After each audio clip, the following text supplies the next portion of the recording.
Can get me. Hey guys, and welcome back to Little Black Book. We are giving you guys another live review of Married at First Sight, episode 15. Guys, if you've been missing the last few episodes, you've missed out on so many gems. You understand? Because this cast here, they don't just give you about what they saw, they give you genuine, deep food that you can wrestle on. So yes, ladies, today we're talking about episode 15, but before we get there, please introduce yourselves. Let us also know, or let us know where we can find you and we can plug you. Okay, great. I'll go first. Go for it. My name is Sophie Hannah, and that's my handle on everything. I am Sophie Hannah on Instagram, on YouTube. Please go and follow me, trying to get my numbers up. I'm trying to hit 200 subscribers by the end of the year on YouTube and hit 1,000 followers on Instagram by the end of the year. So please help me to do that. Follow my content. I do film reviews. I do interviews with ethnic women. And I also do a weekly YouTube series talking about current affairs and pop culture called Ethnically Speaking. So you can type that into YouTube after this episode and go and find that as well and follow us. But follow me for everything at I am Sophie Hannah. Beautiful. And Juanita? Yeah, I am Anita. I am the other half of This Is Marriage, and happy to be the other half of This Is Marriage UK. You can follow us on This Is Marriage UK. We have open, transparent, and frank conversations about marriage, relationships, singleness, and even being divorced. We love to be open and honest, and we love to be really, really, at times, controversial. So I want you to join us on that journey. So check out our channel on YouTube and Instagram as well. Beautiful stuff. Thank you very much, ladies, as well. Today, guys, episode 15. You know what? I'm going to go straight in. I'm going to waste no time. But we're going to talk about Amelia and Bennett, because I didn't actually watch all of it. I didn't watch all of it, but I watched the part where she said, I didn't even come here for you. I came here for the TV. You know what I mean? What did you guys think about that? What was your kind of opinions when you're watching that? I wasn't shocked. I wasn't shocked because Okay. when they first introduced her, it was kind of like, Amir Ferry, I love quickly, she said. She said, I kind of fall in really deep. I love quickly. There was times when the camera was on her. A lot of the time when she's doing the talking heads with the white blouse, the eyes are just dreamy. Do you know what I mean? She's somewhere else. Back in the day, we used to watch a cartoon called Care Bears, right? Yes. I think they used to rub the chest and then they used to end up in this kind of Care Bearish land. I just thought, you're not here, love. You're somewhere else. You're doing your own thing, and Bennett happens to fit that bill. I didn't look at her and think she's the type of person to want cameras. So I was quite shocked at the fact that I feel like a movie star because she didn't fit that image. But the fact that she's somewhere else and he's somewhere else, that didn't shock me at all. It didn't shock me at all. I was disappointed. I thought that we had two strong couples. I thought we had Woody and Amani, and I thought we had Amelia and Bennett. Now, Amelia and Bennett, I just think are out there. Like, I just think that they're living on not a different planet, but they have a very different life experience to what I have. He wears a dress to bed. She wears a onesie with a crown. It's all a lot, but I thought, you know what? They're two oddballs who have found each other. When she dropped this ball about I can love anyone and I can love a dog, I was just like, what? Yes. What? Weren't you just upset because his love letter wasn't that personal? And he wasn't talking about you, but you want to talk about you can love any. I came on, I could love anything, to be honest. I'm not fussy. I'm like, how does she think that's going to land? And it would seriously make me think whether I'm going to up my life and move across country. Because I'm like, hold on. I don't think I can move now because this sounds like when the cameras are stopped running. And as you said, when I start feeling like a movie star. Yeah. And real life hits, and they've both admitted, and as Bennett admitted to his friend, we haven't gone through any hard times yet. Everything's been pretty honeymoony. This woman is not sticking around. It's not going to happen. These two, I think, if they were staying in the same country, in the same state, I'd say, see how it goes, okay? Yeah. But him and up and moving his life, I'd have been like, you're going to need to give me a bit more security than you can love anybody. Yeah. That rocked the boat. That rocked the boat really. It rocked the tightrope that she was walking on. I had Bennett with her I feel that kind of openness that she had, for me, it was no longer admirable. I thought it was in the beginning. Because it Yes. seemed like, oh my days, you're so open, but it's like it could have been anybody, like the door. Yeah. Past the Do you know what? I was talking to a counselor, and they were saying there's this line between, and he talks about it with his couples, this line between, because I love you, I'm going to tell you everything, and because I love you, there are certain things that I'm not going to tell you because it's not going to have an effect on our marriage, and it's probably not best for you to know. Oversharing. Exactly. And I think you do find that in marriage, like some things you're like, is me being truthful about this going to be helpful? Yeah. Can our marriage be fine? Is trust going to be intact if I don't tell them? Like, and then sometimes you've got to make that decision. Yeah. This was a time for Amelia to make that decision. Yes. You're on TV. Like, for me, I'm just like, how could she not even bring it back round? I came on here because I wanted to have a good time, but I never thought I'd find the love of my life. That's what she had to say. But she should have said, but I have now. Exactly. So it's so worth it. It turned my life around, and I couldn't believe it. I was just there like, are we not gonna come full circle on this? And then she was just like this, let me just keep digging the hole. I'm just gonna dig it deeper, keep digging it to the point the man is in the bed just like his dreams are broken, and he's defending you to his friend Thaddeus, talking about, oh yeah, I think it's gonna work. I love her. Is that just open relationship though? It's not just that's how quirky they are that they can say those kind of things. Maybe. I still think that what the line that Sophie was talking about was the line that she crossed, because she didn't even put it in a sandwich. Do you know what I mean? Exactly. Like, yes. You know, that analogy right there. Actually, I applied for the show under false pretenses, but I really love you. Yeah. Nah, if she sandwiched it, it would have been different. But I don't think that's open love. I don't think that's open communication. I thought it was very selfish and childish. Yeah. Okay. I mean, last week we spoke about Bennett and Amelia. We were saying that obviously Bennett ain't got a choice. He's got to go. He don't make enough money. I wanted to ask you. Ask you, ladies. Bennett needs to stay. Bennett needs to stay. And you said he needs to stay now. He needs to seriously think about it. He needs to seriously look. If I'm being honest, I would probably still move if I was him. I think that there is probably enough there, and his job, as he said, isn't doing much at the moment because of COVID. So splitting his time now, I think, is the best scenario that he can really go for. At first, I was just like, how are you going to do 50-50? But now I'm just like, I think it's safer for him not to give up his home, his friends, do you know what I mean? You don't know if you're not going to get the same flat. You're going to have to pay your deposit again. All this stuff. So I think it's safer for him to see if it does have a future, but definitely keep some roots in New Orleans. Yeah, I think so. I feel that he is more level-headed about what he's going to do with his future. I think that the card that she's pulled out has made him contemplate even more his future. I'm going to need to keep my foot in New Orleans, keep my tiny house. Do you know what I mean? I reckon it's going to be that he's going to spend more time here, because we're living COVID right now and they're living it in real time as well. It would be, I think, more torturous for him to live that out somewhere where he's not familiar.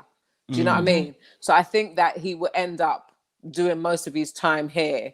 And I also feel that he has some wise friends. Quirky, look just like him, but wise. One of them was really, really insightful.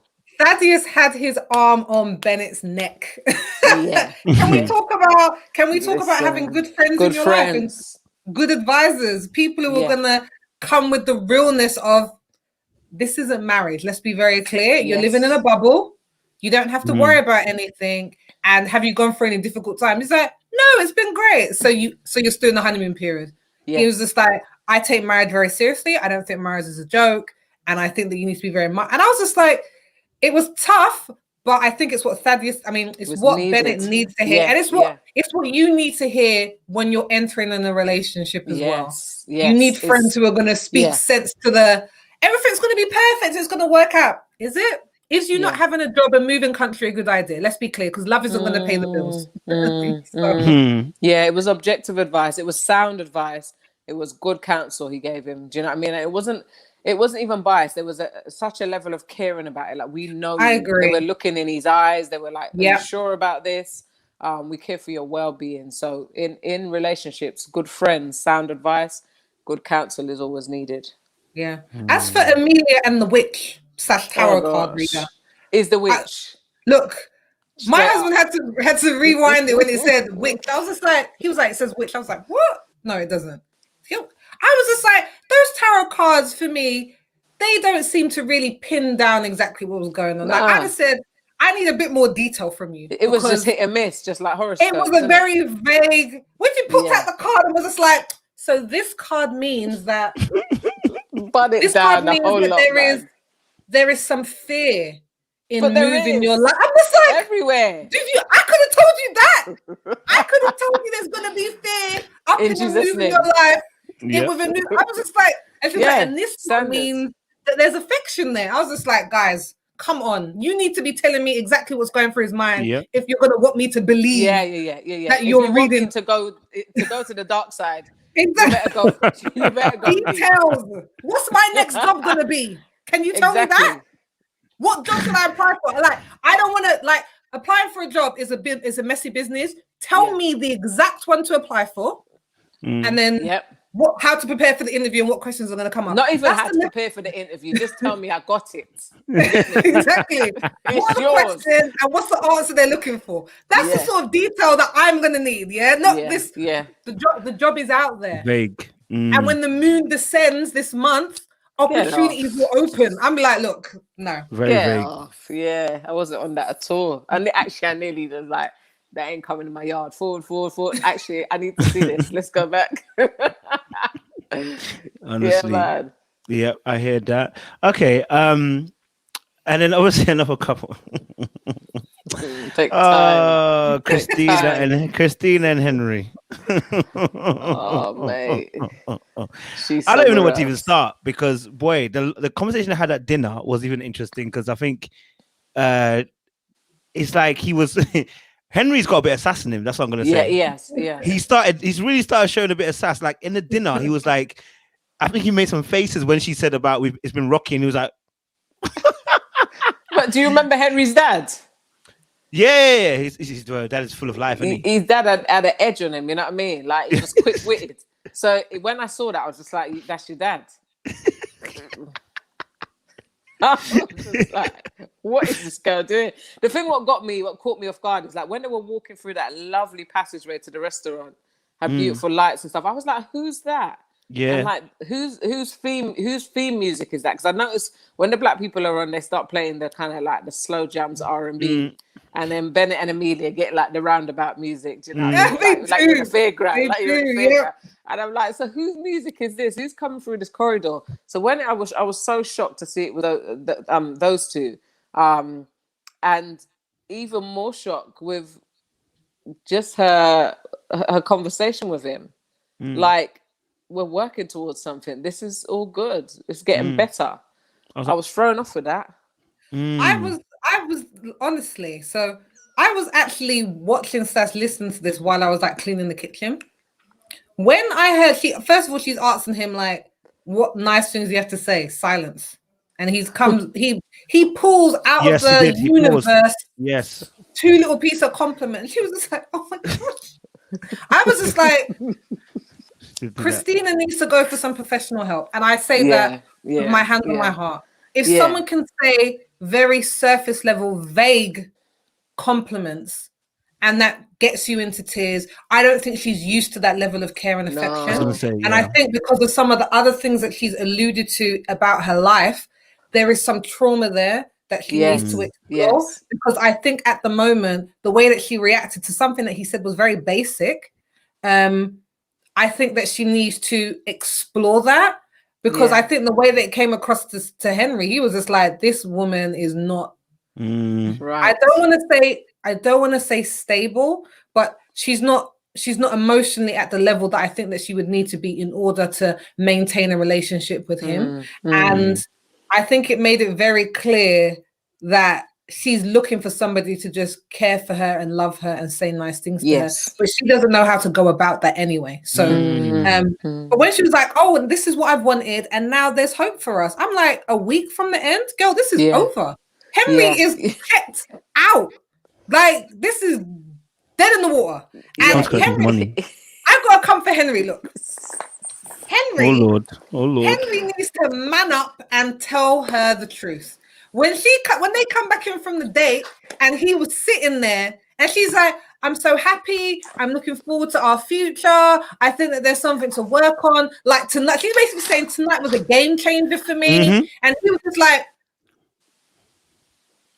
I think Henry's he's very meticulous. Did you see the way he folded his shirts, his t-shirts? He should have said to her, "I feel the same. I feel the same as I did before the date. I feel exactly the same as I did last week." I think he definitely wants to finish it, but okay. I don't think she's picking up on the normal social cues that she should be, because if I'm having a quick conversation with my husband or any man that I'm in a relationship with, and I'm pouring out my heart and they're sitting there in silence, pursed lips and nodding, you obviously don't agree with me. So I could have read that message, but she wasn't, and he knew it. I would have asked for clarification. You know what I mean? He should have said to her, "I don't feel the same. I'm still in the place that I was." Because I think honestly, we're going to get to tomorrow's episode and she's going to say, "Yes, I want to stay married." And he's going to be like, "Nope." And she's going to be like, yeah. And I'm like, well, the clips show her face already. You know what I mean? So I know that's what's happened. But I think the fact that he's so meticulous is a thing that I've started this, and so I will finish this, and I will finish it neatly and drop the bomb at the end. Do you know what I mean? I think that's what he's doing. He's going for gold. He's going for the end, and I don't think to cause a destruction at the end. Really, I just think it's his way. It's like me. It's like, I've started this chocolate bar. Let me finish it. Even I can feel the tooth is ringing. You get me? I think it's the same with him. I think I'm going to finish this. I just don't understand what she's thinking when they're in separate bedrooms. Like, there is no. When he left. Yeah, she stayed in the bed. She did in the bed. She stayed in the bed and she was just like, "See ya." Yeah, because she thinks she's coming back. She's got to enjoy that house. Remember, you guys, you know she's homeless, guys. And she got to stretch out the yard. Yeah. Do you know what? Anthony Mason said D-Day is going to be epic for them. 100%. And you know that the show is going to be Bad Minds. Because she's going to say she wants to stay married, they're going to make her go first. They're going to make her, what's your decision first, Christina? Knowing she's going to be like, "I think there's something to work on." And Henry's going to be like, I wish I could DM her, mate, and just go, "Nah, jump out, girl. Don't do it. Don't say you will stay married. Like, don't. Yeah. Why do you think she wants to stay there? It's obvious that he's not into it.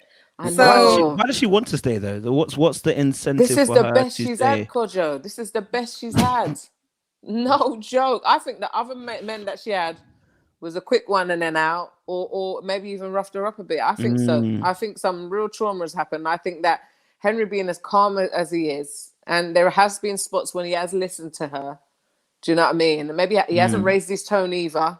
Yeah, I think that's the best that she's had. So she's like, "I'm sure that there's potential in this. If I could just get him to be a little bit more," because she talks about this Henry that we don't see.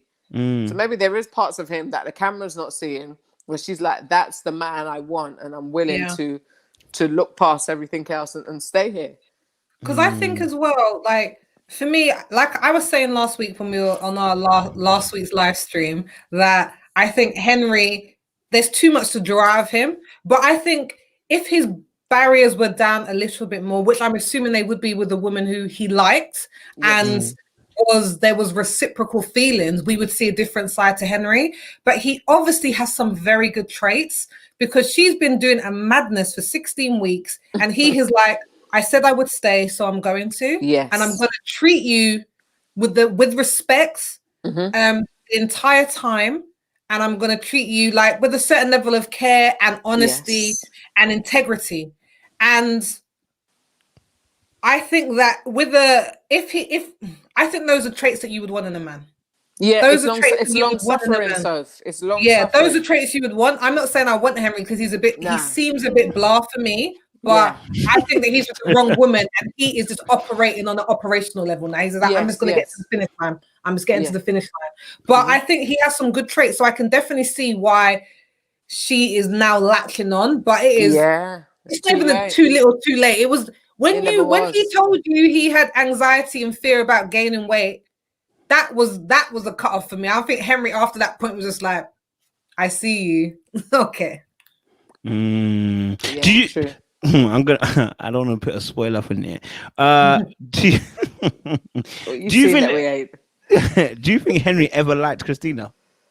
No, not from the. You could see that from the when she walked up the aisle, and it's her who goes in for the kill, not him. That's true. Yeah, she went in for the kill. I know there was issues with eye contact, so you couldn't really read much like that, but. No, I don't think so. I don't think it was much to do with.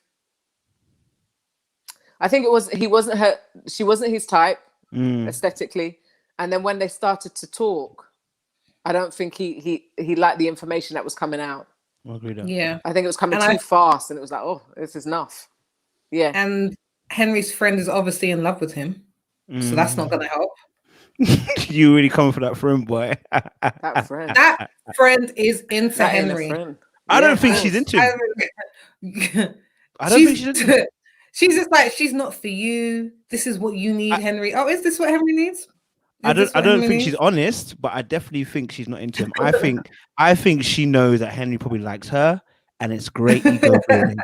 It's that simple. She don't even want it. She doesn't even want it. Yeah. It's nice to know that you can have it. She just likes the attention, it's nice to know you can have it. She doesn't want him. If she wanted it, I'm telling you, I think he would have caved in a long time ago. Yeah, he would have caved in. Because the one thing about him when he's dealing with her, I noticed the awkward looks away, go away. Gone. You barely see them. He has literally has zero. Even with Woody, he was doing a little bit of the looking away. But with her, I didn't see one look away. Straight on. Yep. He's super comfortable with her. See how the mouth just go, it's not even doing that. It's straight. He's holding everything together with this chick. He is. He's not even doing that little quirk. Everything's just intact. That's how she got it. And I think you're right. There's an element of power there where it's like, yeah, I can have Henry when I want, but actually I don't want Henry. Yeah. I've had him already and I don't want him. That's true. Yeah. Maybe she's waiting for him to come. I'm a big boy politician, then she'll step in. Get me? I have to be smart, strategic. You understand? Right time. So obviously, there was a little bit of Olivia and Brett there. There's a very little bit. What is your feelings towards, even if they tried to even come back? What would be your sentiment if they tried to come back? He's trying to come back. He's trying to come back, but he's sliding in the DM. He's giving her calls. He's kind of trying to approach it on another way. I think another route. He wanted to have a taste and he didn't get a taste. So I think he's trying. I think he's trying the route that he usually tries. Do you know what I mean? Which is like, let me give you a call, let's link up, and then see how things go on from there. One thing that was significant for me was that his friend had to check him on his sarcasm. Proper things. And really, there's some good friends in there. Really checked him on his sarcasm, and I think his sarcasm is fear. I think for Brett, for people in the UK, he's a waste man. For people in America, he's a jerk. He's an F-boy. That's what I'm gonna say. He's an F-boy. When he was just like, I'm back on the dating websites because isn't it an ego boost to reject these women? I was just like, what? Yeah. I was like, you're not even. That's not even a man. You're a child. Yeah. And what his friend said was really interesting. In that, I've had issues with Bennett because he doesn't change and he's not going to listen to other people. And, he doesn't really take people into consideration. And it just made me feel like I think Olivia's well out of there. And I still don't think that Olivia gave enough of herself emotionally. No. I don't mean physically, I mean emotionally, because when she was just like, and I found it quite sad when she was saying, if he wanted another chance, she'd really think about it. Yeah. And she was like, I'm just on here for love. I just want love and I want to be loved. And this and that. And I'm just like, but you never made that environment Yeah. You never made it clear that that's what you wanted. Do you think And she's going to learn in this short space of time, though? Probably not with the guy that she's with.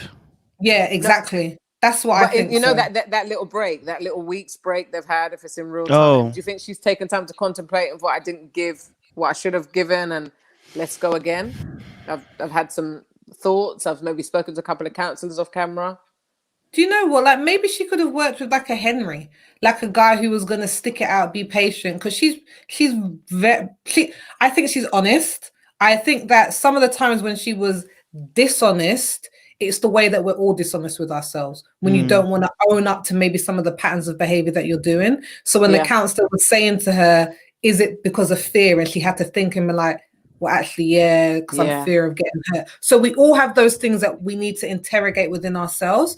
But generally, she's an honest person. And I think for someone like Henry, maybe he would have had the patience and to kind of, but I think Brett is just not the guy. He's not ready for a serious anybody. Yeah. If you want to be rejecting women because it makes you feel good about yourself, says a lot about you. Yeah, exactly. But So what are you going to do in our marriage to make yourself feel good? Exactly. Didn't we see that at the beginning, though?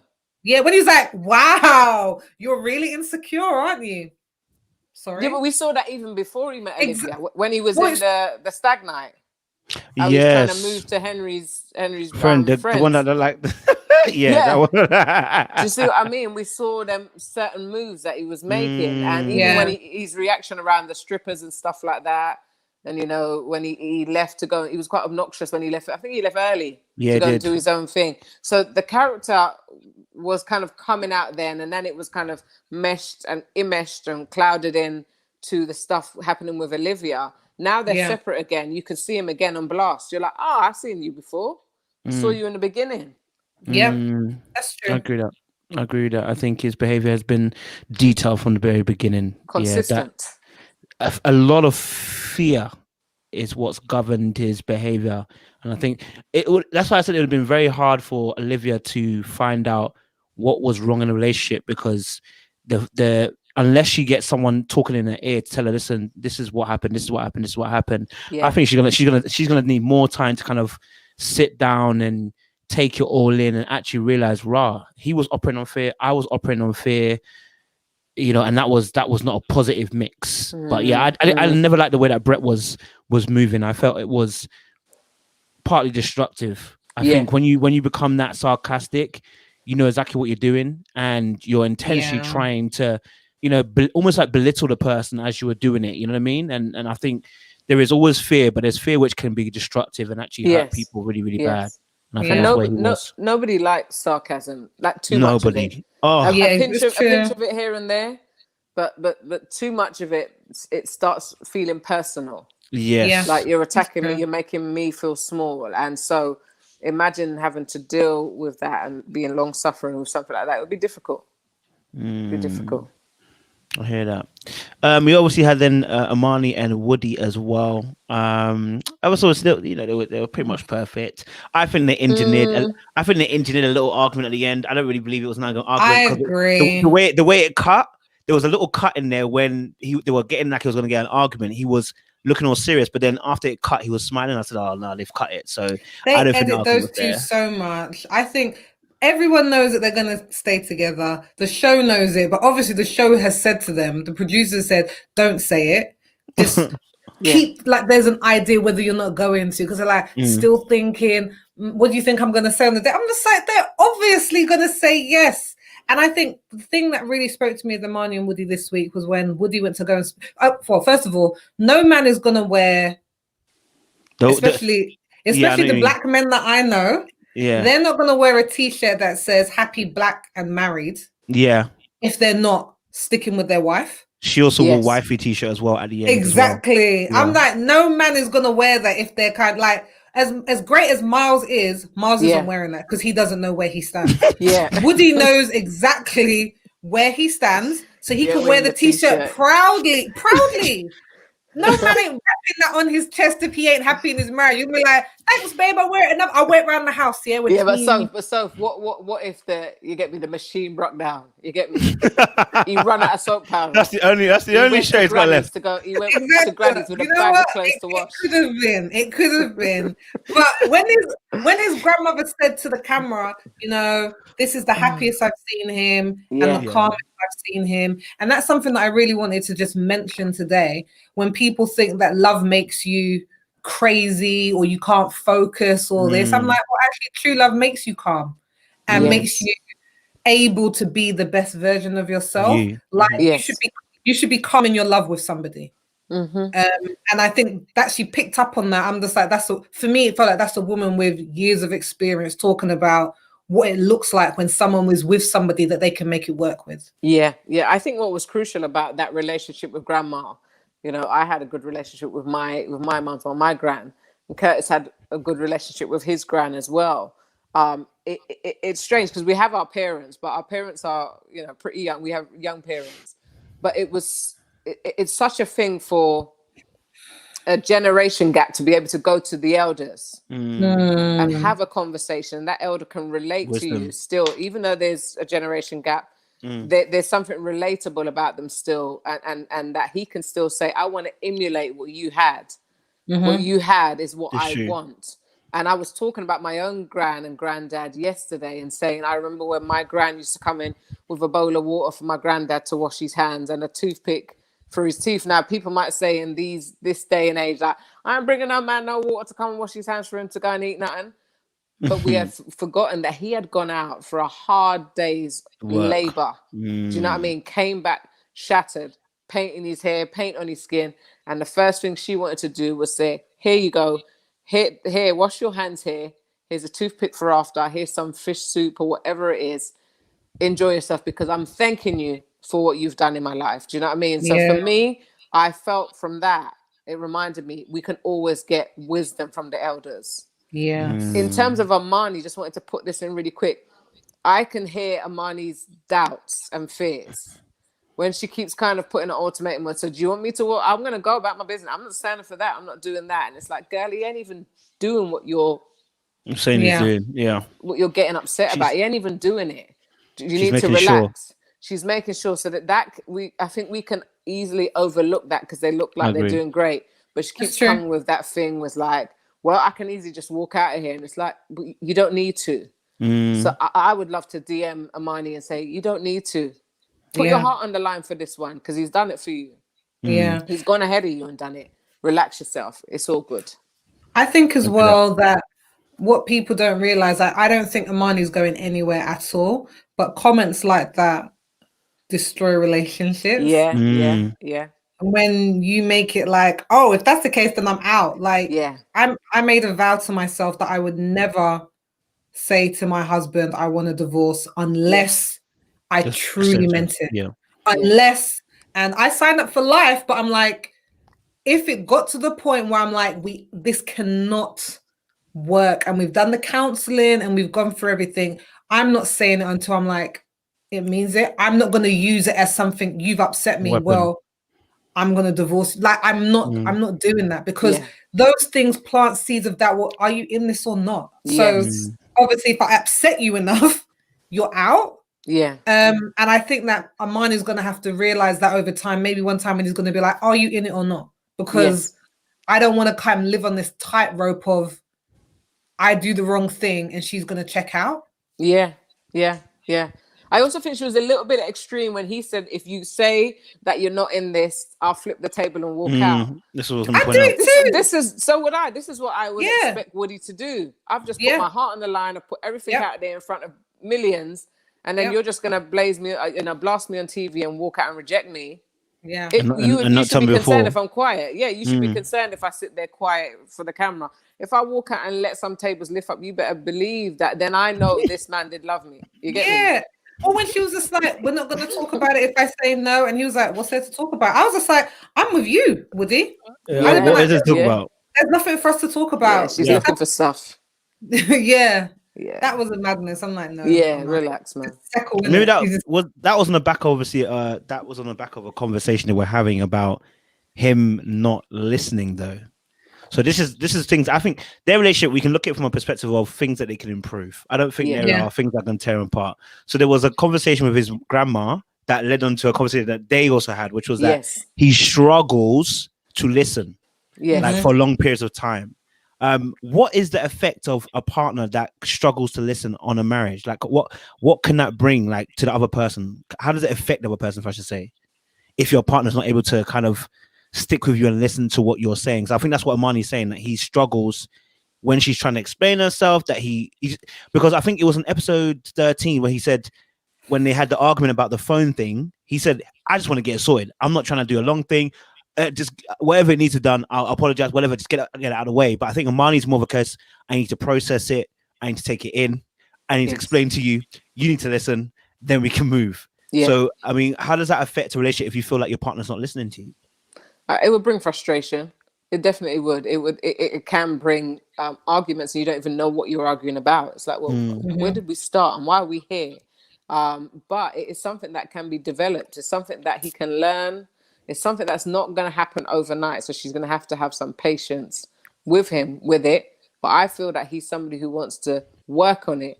And I don't think that happens in 4 months. I don't think that happens in 16 weeks. You have to take time. Plus, sometimes you hear different things. Yes. I'm such the opposite. I always say when I met Curtis, I thought we're exactly the same. I'm with this guy because he's me. Like, we're the same people, and we're so not. And he hears things totally different than I hear it. And that's 19 years in, and we still hear things differently. So sometimes we have to stop, chop it up, and start again and say, what actually did you mean? But we still hear things differently. But we work better at it than we did before. But that's not going to happen overnight. It's just something they're going to have to work at. Yeah, and I think with not listening as well, it can make someone feel undervalued. That you're not giving them your time. Do you know what I mean? That basically, and the thing is, people give time, people listen to, people watch, people interact with or talk to the things that are important to them and the things that are priority. So if you constantly aren't listening, it's like, am I a priority to you? And I can't be the number one priority all the time. We can't live in a bubble of it's just me and you and no one's working because I just want to focus on you. No, sometimes other things, that there's lots of priorities in life. But if I'm a priority, then you're going to want to listen to what I have to say and what my thoughts are and what my feelings are. Yeah. True. I hear that. And as well, I think also as well, interesting enough, you spoke about Woody a little bit. I also felt that Amani voiced her frustration in terms of him not listening, but he also, interestingly enough, I think it was at the dinner that they had, he kind of, I don't know how to describe what happens here, but you know, almost like when you're trying to soften the blow for yourself. So he said, listen, if you're gonna dead this thing, you gotta dead it now. Tell me now. Like, don't wait to the thing and then did it. Do you know what I mean? And I don't know. I took it in, but I was like, I wonder if that's also playing on his mind as well, because you know that earlier on in the episode, he explained to us, said, listen, I'm closer to the 100 mark in terms of loving you. Yes. She joked about not being at the same place, and he kind of took it a little bit bad at first, and she's like, it was a joke, right? So I can see that he's a little bit touchy about where she stands. So if she's not at the same place as he is, I think he feels a little bit insecure about it. I think it's because it's D-Day. I think once they go past this, because the D-Day is, everyone's been working towards it. However happy people have been, everyone knows that this is going to really be a test of whether we actually go forward. And I think now it's playing on his mind. I think if she says that 2 weeks after D-Day, he's not going to take it personally, because in his mind, she's made the decision to stay here. But I'm saying that just before, it's kind of like, well, do you mean it? What does it mean? Blah, blah, blah. And I'm just like, I can understand why. I can understand why. Like Juanita said, he has given all of himself. Yeah. I think if you check it also, if you only get one D-Day in life, right? The one D-Day we had was marriage, and that was in front of everybody, in front of witnesses, as big as you wanted the crowd, as much as you could afford. Yeah. When people break up, you don't have a version of that. We're breaking up today in front of 250 people. and we're going to have a ceremony after that. But this is what it is. It's like we're breaking up in front of 3 experts and thousands or millions who are watching. Yeah. Woody's a guy with a healthy amount of pride. Yeah. I would do the same thing. Listen, tell me now. Because I ain't showing up. Yeah, not showing up. Yeah, I was going to say. Or I would show up. I'd show up, but I would be saying and giving you the same answer. Yeah. If you tell me if you're going to say no, because then we can both turn up and say no and leave this respectfully. Yeah. Don't make me turn up and then just leave me out in the wind. No. Like, where did that come from? Yeah, it's a lot. It's a lot. I agree with that. And then my favorite couple, Miles and Karen. I know you guys are gonna have your opinions. I think someone even put it, but yes, Karen. There is an argument. So I want to put this argument to you guys. See how you feel. There is a argument that's been put forth that Karen got some really bad edits, and that she was basically made out to be the villain of the show. Which she also has said, obviously, she felt like some of the edits were a little bit. Although she said she didn't watch the show, so I don't know how she knows the edits are bad. But hey, she said obviously she felt like the edits weren't necessarily in her favor. She spoke a little bit about the fact that everyone has given her a hard time about the masculine thing that was said about the depression. Technically, yes, they cleared that up. The depression thing wasn't in the same bracket. They were a bit tricky with that. But the fact is, she's mentioned it so many different times. We are tired. But that was my little rendition anyway. How do you guys feel about the Karen and the Miles relationship at the moment? In all honesty, I mean, I thought it was good that she asked him for a foot rub. So when they got back from the thing, she was like, "Oh, can you give me a little foot rub?" I'm like, "Oh, are you instigating?" Selfish, though. Technically, she didn't actually ask. Technically, she didn't ask. She say, "Can I have a foot rub?" Not at first, she didn't. She said, "Rub my feet." She didn't say, "Can you have it?" You have to correct her. That's a foot. She's asking for a foot rub. Asking is, "Can you rub my feet?" Oh my God. Rub my feet. It's not. You don't have that level of intimacy yet. You don't have that level. You have no right. We're not on that padre yet. My husband, he would still look at me sideways, like as in. But you might get away with it because you have a foundation. Yeah. No, he's gonna be like, "That's the way you ask for it, Sophie." I'd be like, "Oh, please, can I have a foot rub?"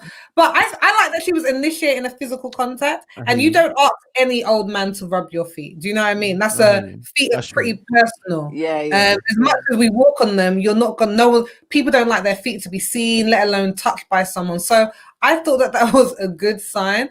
But Karen's friend just annoyed me. Which one? When she was. The friend who was really just reinforcing this that you want a guy who's strong, you want a guy who's gonna put you in your place. And I was like, where does this come from about a guy putting you in your place? And the only man who can do that is an alpha male. I thought that the brethren came dressed, hoping to see Miles, to be honest. I mean, she looked crisp though. I mean, there was one friend that was very nice, and I was just like, okay. All right. I'll take him from you, girl. That's what I thought it was going to be. I hear that. I mean, so obviously, what did you guys think about? So that advice, we can tap into that a little bit more. The advice that was given in terms of the fact that Karen. Okay, let's break it down. Karen said obviously she doesn't do touchy-feely. She's not really that kind of person. And then the friends obviously said, well, the friends did actually say to her, listen, if you're not going to be like that, potentially you could lose your man.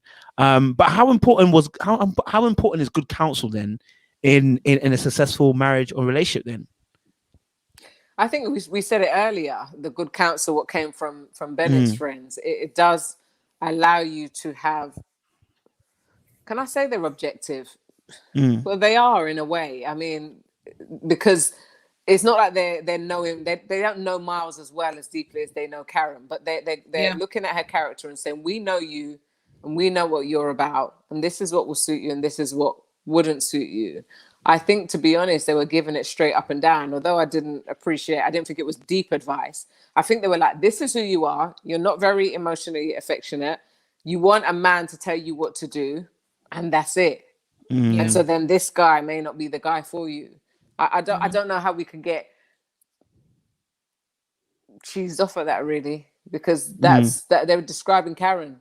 And they're saying this is what you need. I agree. And this is what you want.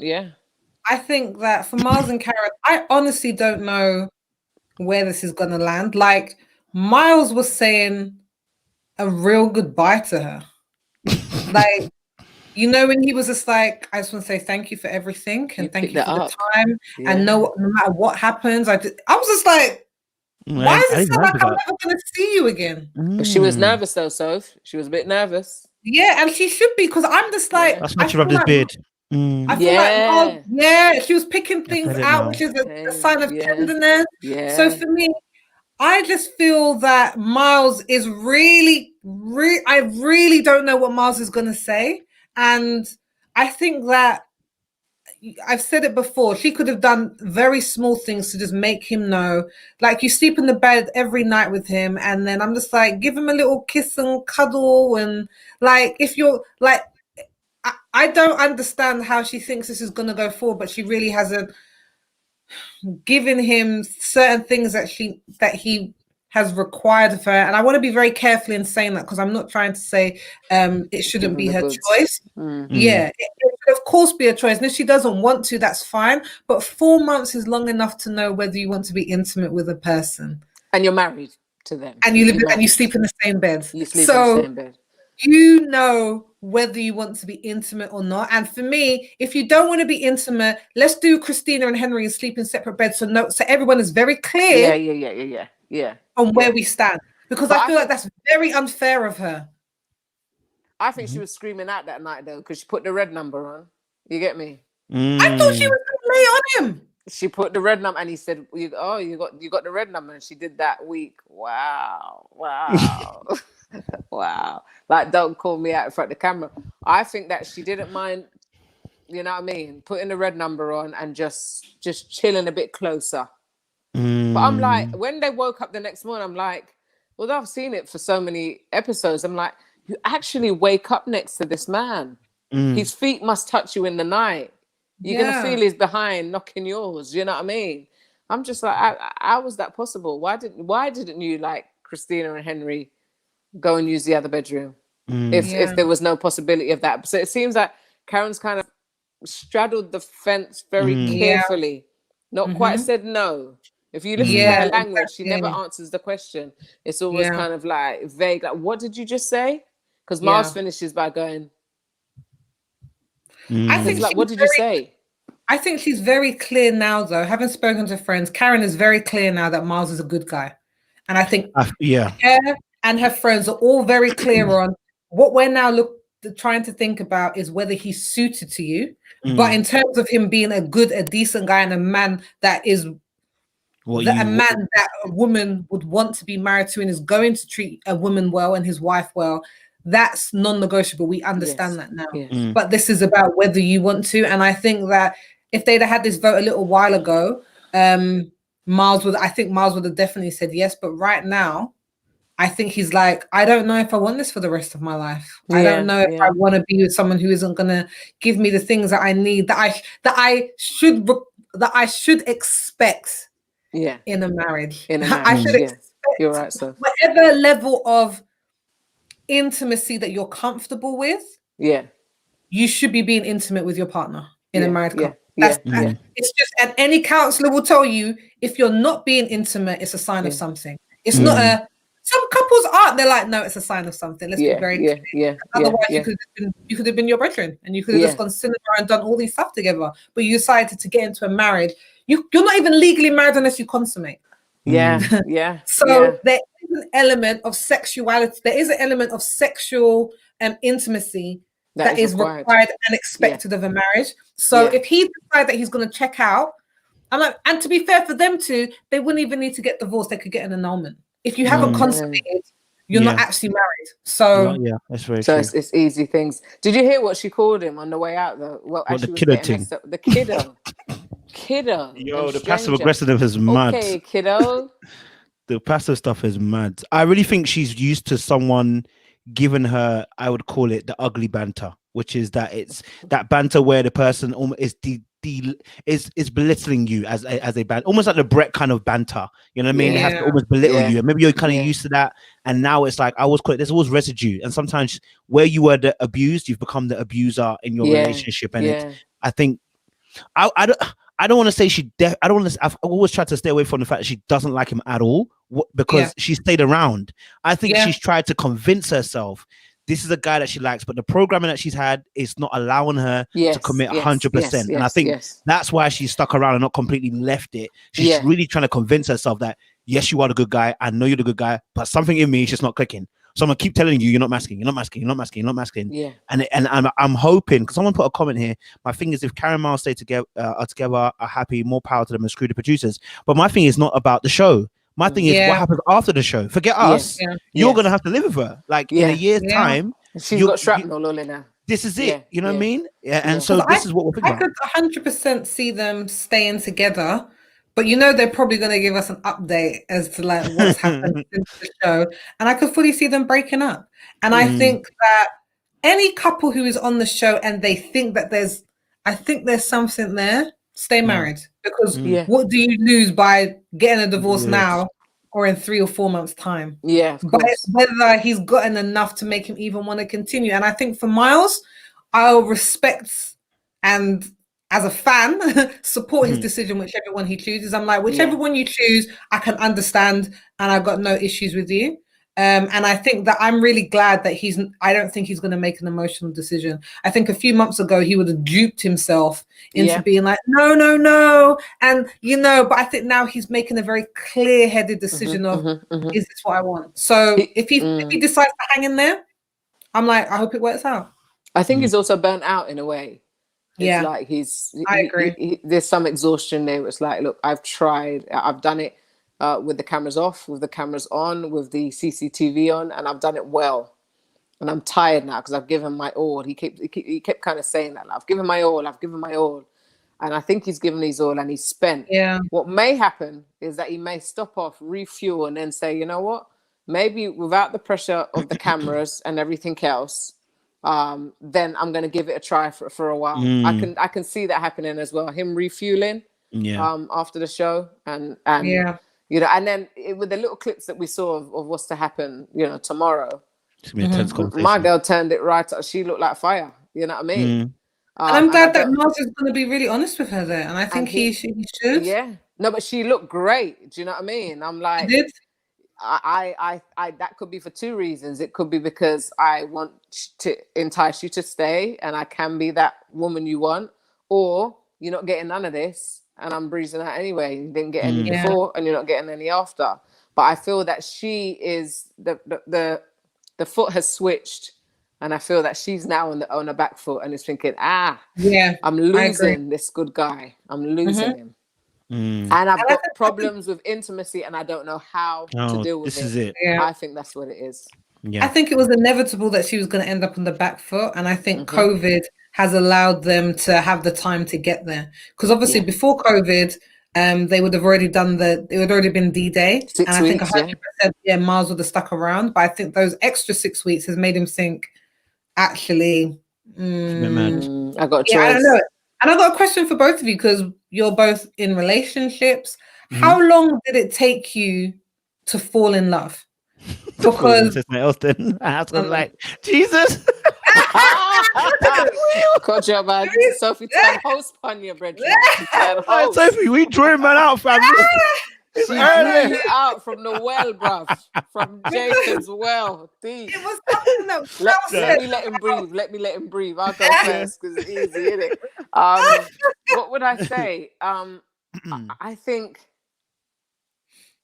whatever love is, because it's been in stages, isn't it? It's grown in stages. But I think the initial feeling of, oh my days, I love this guy, was within the first month. And he said he would have asked me to marry him in the first month. My mum would have said it. She said when he asked me to marry him in the 4th month, she said, you don't know the man, he's going to kill you. You know what I mean? But I was like, I know this is the guy for me. It was different than any other guy. As I said, he was a good guy. He was he's caring and nurturing and wants my best. So that was new. But I was just like, I'm diving in, man. Let me have a go for once. I'm gonna just say, yeah, man. I first month it was like, I love you. Do you know what I mean? I think for me as well. I think it's weird because no pressure. Oh no, there's none. It's weird because I think obviously on this occasion, being in a relationship, there was a different feeling. Like when I first fell in my first girlfriend, I felt all the emotions, the ecstaticness, da da da da da. In this particular one, it was more of a case of, do you know what? I can see the great qualities in you, the way that we support each other, we talk, we get along. I made a conscious choice. It was like, whereas beforehand, it was like, I felt like I was falling in it. And this one, I was like, no, this is a great woman. Yeah. I need you to be with me. Do you know what I mean? And so I think the love in that respect was a bit different. It was like, I didn't feel the whole mad wave of the emotions. Actually, it was like, actually, do you know what? This is actually a great girl. Yeah. And bro, you get along, you feel each other, you lot can support each other, you can see a future with her. Boom. This is it. Like, because I felt like whenever I fall like that, I can't see very well. So whenever I'm just falling into the love thing, it's Amelia. It's everything just rosy. You know what I mean? But it's it just everything looks crisp. So, but you're absolutely right. I think it was within. I remember it was within because we started as friends, and the friends was very short because I couldn't believe this was a woman. I said, if you're single, I need to connect you quickly.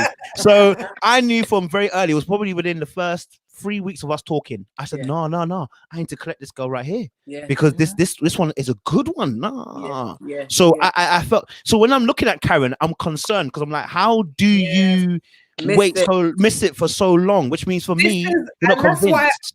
That's why I asked you guys, because it was something that Miles said to his friend. He was just like, it's 4 months. He was like, we're not in love, but I really do like her. And I'm just like, that's true.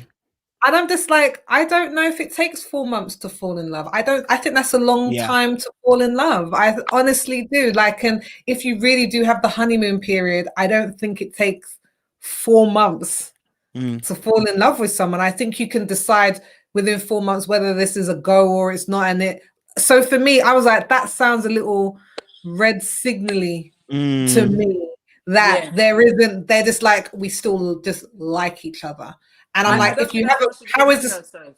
Sorry, say it again. I don't think that's much to do with him.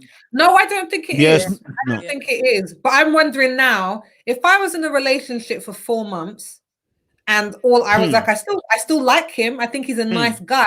I think someone would need to sit me down and be like, babe, does this have a future? Because if you're still like, when are you waiting for the penny to drop? Like if it's 4 months, you're just like, I really like him. We have a good time. It's just like, you can have a good time and like anybody. Is this actually something you want to invest more time in? And for me, saying my husband, it didn't take no 4 months. I think within a month and a bit, I was feeling it. I didn't know if I wanted to say it, but I was like, no, this is different in the best way possible. Yeah. So I don't know. Let me ask you a question back. Let me ask you the question back. Let me ask you a question back. The mic, bro. I got to ask that question. You know what I mean? I got to be assertive here. You know what I mean? Masculine traits. So, for you two ladies, does your husband tell you and put you in your place?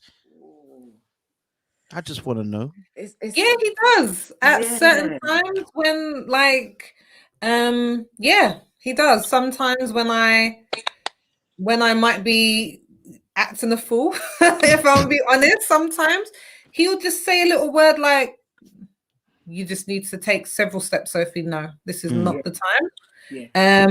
And I think any person in a relationship, I think especially a woman, and I think as men as well, you know when they're saying something and you're like, oh, okay, yeah, we've hit the line and I need to just not push any further on this. But the reason why I got frustrated when Karen's friend said that is because I would see my husband a lot of ways in the same way as Miles, in that he's very calm. He's not like an alpha male. He's so confident in who he is. Like he is like, I'm quite loud and I'm very forceful in the things that I say, but he's definitely the more confident one in the relationship. And he's much more quiet. But he has a very strong sense of who he is. So he's like, I don't need to be proving myself in a room full of men for me to know that I'm a man. And I think that's why I get so frustrated when she's equating a man putting her in her place with, that's what a strong man does. And a guy who's like Miles, he can't be strong because he's not forceful and this and that. And I'm just like, no, because I'm like, my husband isn't, but he will put me in my place. So Karen, if you give him the time and the space, he will do it. But why is he going to put you in his place when he doesn't know where he stands? I don't think Miles is 100% in. Like my husband isn't putting random girls in their place. He's like, do whatever. Like, you're not my woman. Like, do have a field day. If someone oversteps the barrier with them, he might put them in their place or just walk away and leave and just be like, I don't even need to entertain this. So I don't think Mars is in the place where he even wants to do that now, or he wouldn't even know where it would land. So it depends what your place is. What is your place? Do you know what I mean? When if I get checked, put in my place. I don't see it as something negative. He's putting me back to the place where I should be, meaning that I'm acting on a higher plane. Do you know what I mean? I'm behaving myself. I remember one time there was a leader in our church who's being really, really rude to the elders, and I don't like injustice. I remember just standing up and hearing all the ladies at the back saying, "Oh, he's so rude," and they're just gassing. And I was thinking, why don't they just be brave and speak up, man? This is wrong. What's going on? And I just put my hand up and I said, this behavior is unacceptable. It's wrong and it's out of order, and I don't think you should be doing that. And I just remember looking over really slowly like this at Curtis and thinking, And then I got in the car after, and he just used these words. He said, "You dishonored me," and my life. You could feel that something went afoot. Because I thought I was doing something right. He said, "It's not that you did something wrong." He said, "It's how you did it and where you did it. You should have took the person to the side." So he was putting me in a better place. So nobody can talk and say, "Did you see your wife was being all brawly out there, loud, carrying a certain way?" He said, "What you did was not wrong. It's how and where you did it." And so therefore I feel like if you'd done it this way, you would have remained in the place that you're supposed to be in, which is in the best place. So I don't see it as you're putting me in my place, because that's what Karen's experienced. This is put her in her place. Daddy has put you in your place. I ain't even gonna show my face on camera. I'm gonna put you in your place. You know what I mean? That's where you should be, and your place is below me. This is the point I was saying. It's when different. I put in my place, it's set higher. Like, you know better. You don't have to rage up in the road rage when someone cuts you off. Leave it. You know better than that. Keep it moving. Do you see what I mean?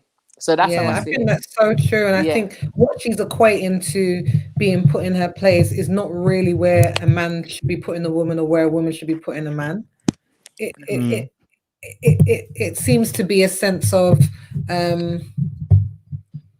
we look at it as put in your place, but it also seems like I don't know if the word is disrespect, but it's just, I don't know. It's just not in the way that we all know as Black people what she means. And it's not a thing. It's you put a child in their place. This is it. Do you know what I mean?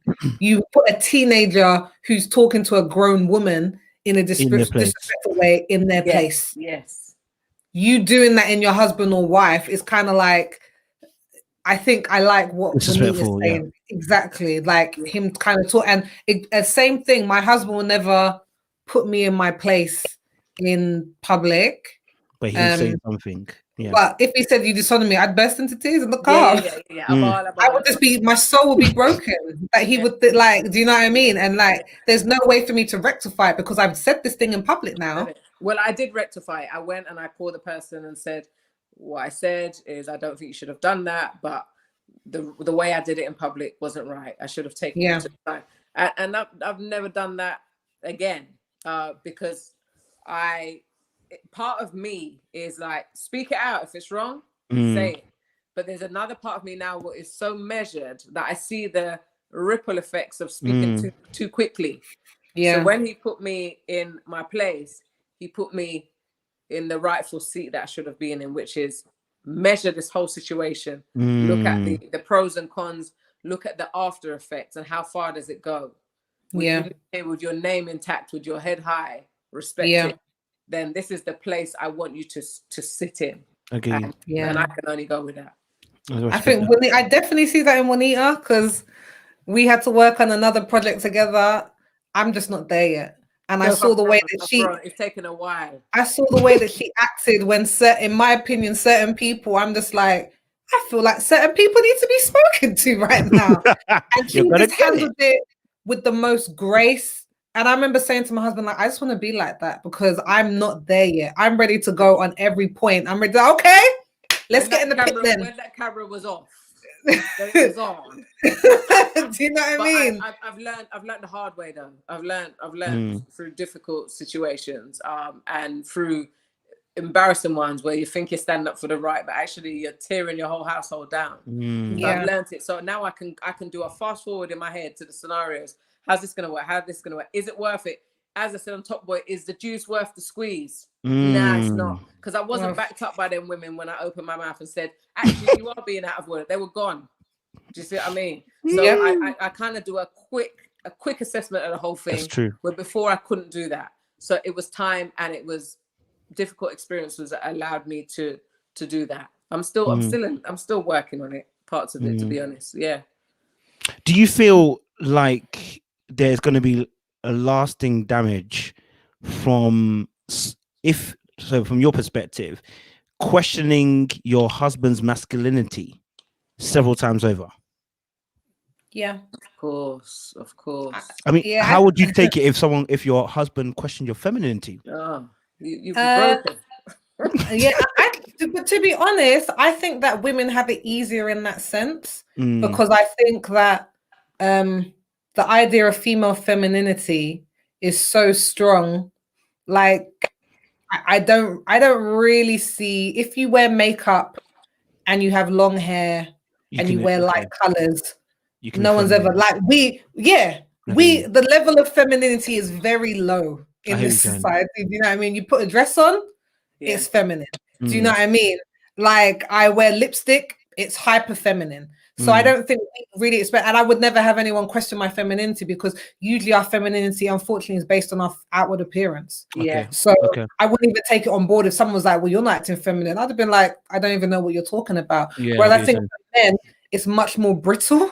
And men, we're very much in a time now when what it means to be a man is very much being questioned, especially when gender roles are being thrown up in the air. So the woman can be the main breadwinner, and the man can stay at home, and men can be sensitive, and men can be all these things now that before it wasn't linked to masculinity. And I think a lot of men struggle now with, you know, how am I a man if my wife is earning more? How am I a man if this happens? How am I a man if this happens? And because men have been told it was exactly, and those things now aren't on the table, it's kind of like, I think it's easier to attack a man's masculinity and for them to feel displaced as to what it means. But I think that as a woman, you can't do that. You can't do it. It's you just can't do it. And no, I don't cardinal sins. It's the worst thing you can say. I mean, when you talk about an attack on femininity, growing up in the 90s, I just wanted to wear Reebok classics and jeans all the time, and a naff puffer jacket. You know what I mean? I was good. And I went out with this guy who was like, I remember, I think we had just broken up, and he took me to this shoe shop and got me some they're acceptable now, but they were like sharp boots, like Whizbit. Upside it. Oh, when I say Whizbit, there was a show we used to watch called Whizbit. Google it. And he had some sharp shoes, what curled over like that. And I was like, that ain't me. You know what I mean? I'm a woman, but I still love my classics. Trust me. They were fresh to death, always white, you know what I mean? And my jeans, that's how I roll. And the hair, short haircut and whatever I was doing, whatever. And that cheesed me off, because I felt like he was trying to define me into the person he wanted me to look like. And he didn't say it was not feminine, but he did. By the action. Now I can't imagine doing that to my husband, because the foundation or our stark differences is that he is a male, he's masculine, and I'm feminine. And if I'm constantly pulling out, well, no, you're not, then what are you? What am I saying about you? And what does that mean to you? The definitions also change with generations. This is going to say so when my granddad was a laborer coming in with paint all over his face, and that was man's work. That was man's work. But now things have changed, where there was a time when I have earned more than my husband. Did I make him feel less masculine? No, because you were still the man. And then I recognized that I would go shopping, and no, I can't carry 5 bags, love. You're stronger. It's not a problem with me saying that. You're built different. I respect it. Do you know what I mean? So I'm like, yes, please carry the bags. yes, I do love you to open the door on a date. I mean, we do it on a date because you can't do it all the time. I jump out to get the kids out. But I do love that stuff. I do love when there's a big spider in the room and I can't reach it. I can call you to come and get it. I do love that you can fix the light without getting on a ladder. I do love that stuff about you. And I feel that we can do that with just a small element, like a wage. We want to take down the whole tower. But well, no, right now I earn the most, but when he finishes maybe studying or he gets that promotion or he does that exam, then it could change. And if it never changes, he's still the man. He's still masculine. He's still strong. Do you know what I mean? He's still wired different than me. He still processes information totally different than me. And that has to work together and not against. So I feel with her doing that, she's chipping away at Miles. She's chipping away. I mean, if he's saying stuff like girl, girlfriend, whatever, that's his generation. For me, in my generation, or for my taste, that language would maybe cheese me off a bit. Like, oh gosh, stop calling me girl. You know, it doesn't work for me. But maybe for his generation it does, and she can just have a conversation about that. Like, I'm not your girl. Can we just change that? But he's not lost his masculinity. And I honestly think that Miles is questioning I think Miles is questioning the gender role of a man in the best possible way. The way that I would want a man to do it in this day and age, as in a man before, because you know what, we come from a generation where it was like, little boys, you don't cry. That's soft, that's weak, you're not a girl, don't cry. And we now see the result of that. Like, men are much more likely to commit suicide. Within the Black community, a Black man is much more likely to get a mental health condition. And I think especially in the Black community, this idea of the strong man is toxic to a lot of men, and that they feel like they haven't got a place to go and talk and be vulnerable, like it's not a part of who they should be. And we serve a God who is in touch with his emotions because he created our emotions. So it is masculine. And I think in society, we're questioning that in good ways as to that doesn't make you a man. Actually, a man can be soft. That is a man. And I think Miles is taking on the best parts of that in terms of being open and honest and this. And Karen isn't where he is. She isn't at the place where she's trying to think about actually what does it actually mean to be a man. And she's ridiculing him for something that is actually more forward than where she's at. And I think if she lets go of him, and that's the thing, you can be with a guy and be like, oh, he's not masculine, he's not this and that because he's open and whatever. She'll break up with him, go and date another guy who doesn't tell her anything, and then she'll realize, oh my days, actually, I miss that now. Well, she did, because the other guy went and had a baby with her. I suppose if there was a baby with somebody else, I suppose if there was that openness and conversation, then you would kind of gauge, where is he at? What's the struggle here? Where Miles is constantly telling you, he's giving you his spirit level, I'm here. Then at least you can gauge. I'm doing good, I'm doing bad. But because you're not doing that, then the other guy can pop out and have another child, and you have no idea until later on. You know what I mean? Well, guys, that concludes this particular episode 15. There's one last question. There's one last question I want you guys to answer. One last question. It says, now the concern is, will Miles try to overcompensate in future relationships because of her saying that on TV?